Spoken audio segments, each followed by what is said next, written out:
Hello friends, இன்னைக்கு எப்போது அப்படிங்கிற வேர்டை வச்சு இங்கிலீஷ் சென்டென்ஸ் எப்படி மேக் பண்ணலாம் பார்க்கலாமா? வாங்க.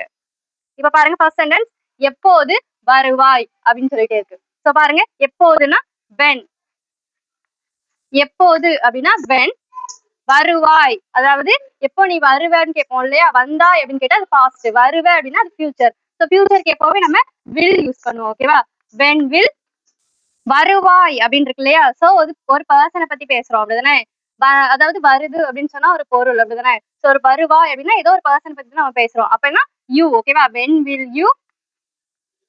வர்றதுக்கு நம்ம இங்கிலீஷ்ல என்ன சொல்லுவோம்? Come. when will you come அப்படின்னு சொல்லிட்டு கேட்கிறோம். சோ எப்போது வருவாய், when will you come. So second sentence பாருங்க, எப்போது சாப்பிடுவாய். சோ எப்போதுக்கு என்ன சொல்லியிருக்கிறேன்? when. சோ இந்த இடத்துல சாப்பிடுவாய் அப்படின்னு சொல்லிட்டு ஏதோ பர்சனை பத்தி நம்ம கேட்கிறோம். ஓகேவா? யார்ட்டையோ நம்ம கேட்கிறோம் எப்ப சாப்பிடுவேன் அப்படின்ட்டு.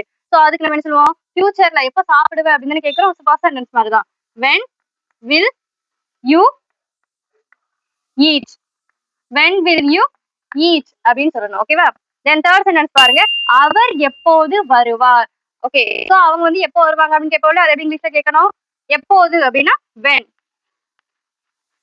சோ வர்றதுக்கு ஃபியூச்சர்ல டென்ஸ்க்கு நம்ம என்ன சொல்லுவோம்? will. when will அவர். அவர்னா he. ஓகேவா?